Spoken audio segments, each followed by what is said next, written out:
If you're not new to my channel, you know that I basically live and die by my routines, my systems and habits that I do every day to stay on top of the care tasks I need to do in my home and for myself. I clean the dishes every night. I empty the dishwasher every morning during breakfast. I exercise before my kids wake up. I switch the laundry first thing in the morning. I prep for dinner at lunchtime. I pick out my outfits for tomorrow the night before. Probably more little systems that I could count on all of my fingers and toes that keep my house running smoothly, keep things organized and tidy, ensure I have time to care for myself and my body, and just generally have a good rhythm and flow that make my days more simplified. But here's the thing, I am pregnant with my third baby, and so in a couple of weeks a newborn is going to enter this home and disrupt a lot of these systems. And as much as I can be an absolute drill sergeant about my routines, sometimes even as disciplined as I am, systems fail. So let's talk about what to do when our systems fail. What happens when you haven't followed an important routine for a few days, or a few weeks, or maybe a few months.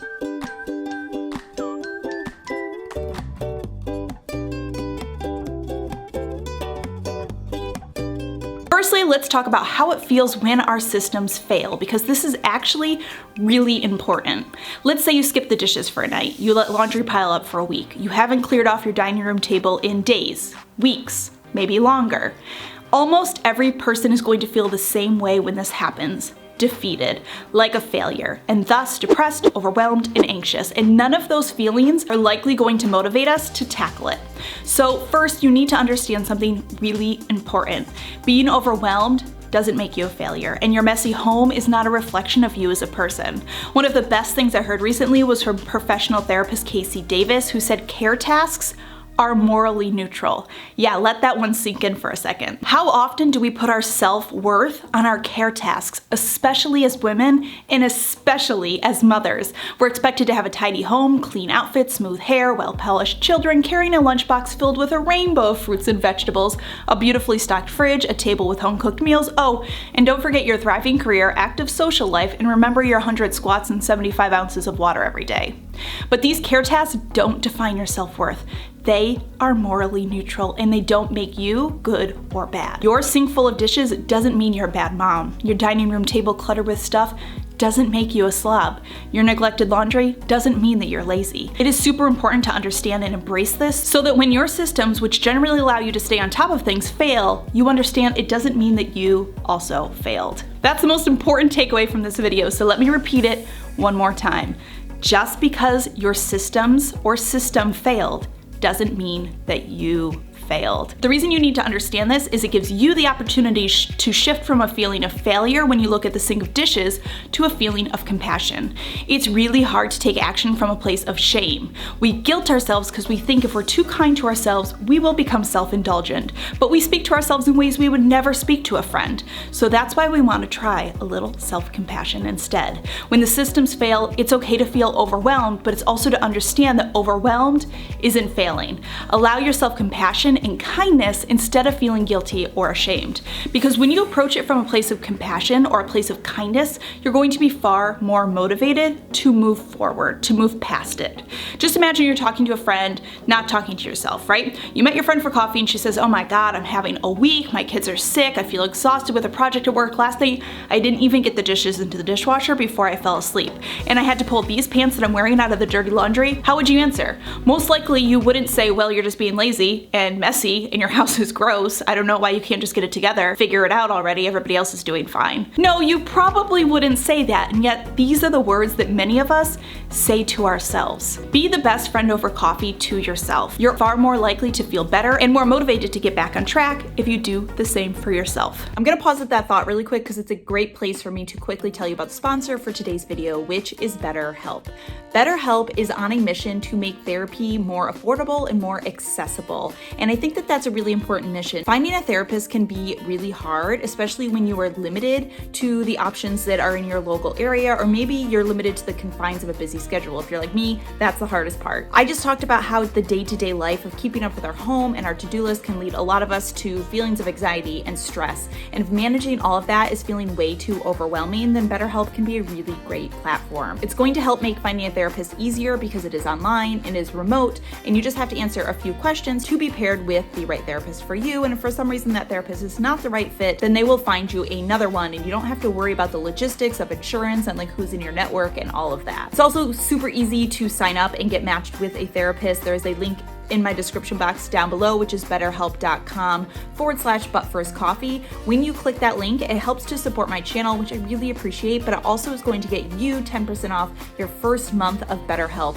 as well. Let's be honest, we all need help sometimes. I know I do. I've gotten a lot better about asking for help and seeking out that help when I need it. So definitely check out the link down below if you are in need of some help as well. And thanks again to BetterHelp for sponsoring today's video. Now, let's get back into some of my thoughts about what to do when your systems are failing. The truth is, you're not lazy or messy or just a procrastination pro. You probably just struggle with task initiation. Task initiation is the ability to start a task. If you think of your task as a ball sitting on top of a hill, task initiation is getting the ball rolling. Once the ball is rolling, it has natural momentum. Most of us find that getting started on a task is the hardest part, but once we're doing it, we have the momentum, we have some rhythm, and continuing isn't quite as hard. Sure, once your ball is rolling, you might need to exert some energy to direct it, slow it down, give it a push here or there, but it has the momentum, as opposed to sitting stagnant on top of the hill. I love to reference my "a body in motion tends to stay in motion, while a body at rest tends to stay at rest" analogy. If you're sitting down, relaxing, it's going to be a lot harder to find the motivation to get up, to clean, or complete a task, because your body is at rest and you're trying to force it into motion.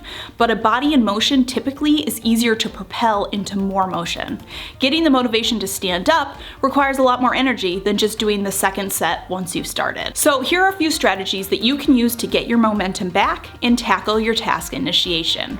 Now first, when my systems have failed and I'm feeling overwhelmed, it can make me feel somewhat paralyzed. I have too much to do, so I don't do anything because I don't even know where to start. And in these situations, a brain dump really works well. A brain dump involves taking all of the ideas, thoughts, and tasks that are circulating around in your mind and writing them out onto paper.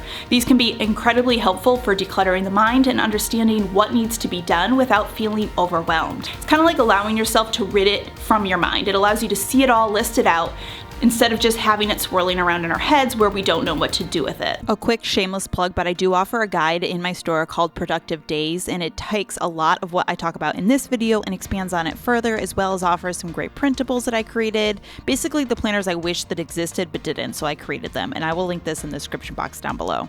Once you have your lists and tasks written out, work on deciding which ones are the most important and which ones should be completed first. Then think about which days you can do each task, working on the higher priority items first and actively setting aside a specific amount of time for each task. Really think about how long each task will actually take. Sit with your calendar and find a time to do them, or maybe you can delegate it to a spouse or another family member. Some tasks that we have been putting off for a while can actually get completed way faster than we think, which I always find really interesting, how we put off even the simplest tasks. When our systems fail and we fall behind, then all of a sudden what was just a few daily tasks all of a sudden become this huge overwhelming list. So I find that a brain dump followed by prioritizing and scheduling out the tasks that need to be accomplished can really help us just get on back on track. It gives us a game plan of where to start and what we're doing next. Now the next strategy is going off that idea of momentum. Again, a body in motion tends to stay in motion while a body at rest tends to stay at rest. Understanding this concept, we can use momentum we have collected from a previous task to push into the action of another one.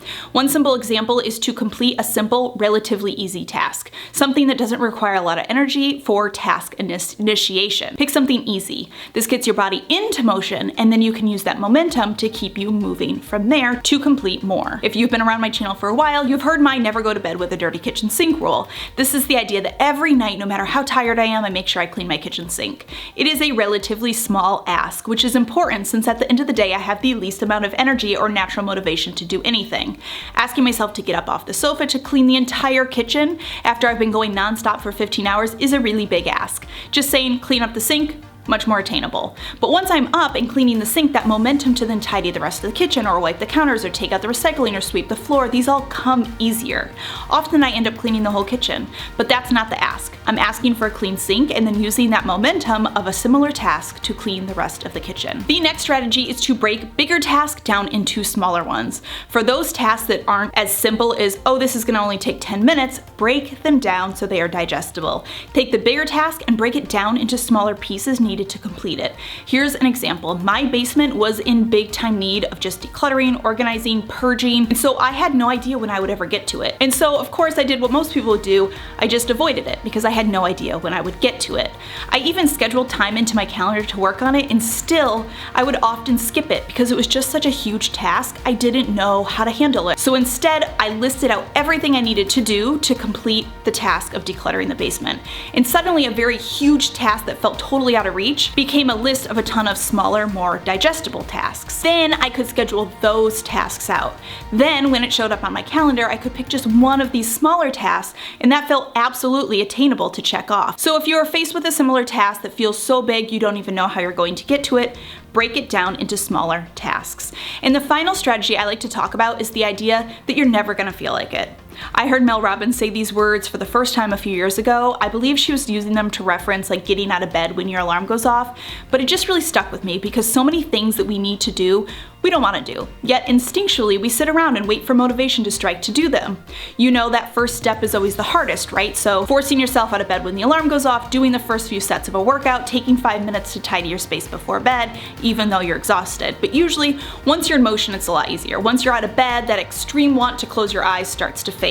Once you've done a set or two, you're in the groove and it's easier to do the rest of your exercise. Once you've willed yourself from the sofa to the dishes, it feels easier to tidy the rest of the kitchen. It's really easy to think that we're going to feel like doing something later, but the realization and honesty that you're probably not gonna feel like doing the dishes in an hour or later tonight or tomorrow can be a really simple push to get going. I'm never gonna feel like it is that little reminder that it's not going to be any easier in 5 minutes, 5 hours, or 5 days. So you might as well just do it now. Okay, so let's recap. When our systems fail, typically our instinct is overwhelm and feeling lazy or like a failure.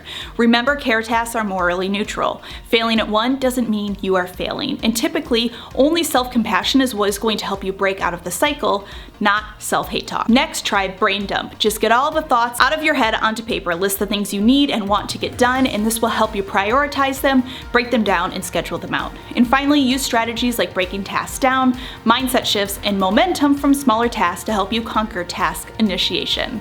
I hope this video helps you out a little bit next time you find that one of your systems has failed, you are going through a rough patch, and suddenly you feel like everything has gotten out of control and you don't really know where to start from. Because like I said, as much of a drill sergeant as I can be about my own daily habits and routines, I fall out of them all of the time too, but I think what helps me be so successful is having these tricks and methods in place to just get me right back on track. As always, thank you so much for stopping by and watching. I hope you're having a fantastic day. As always, remember to be kind to yourself and others, and I will see you all in my next video.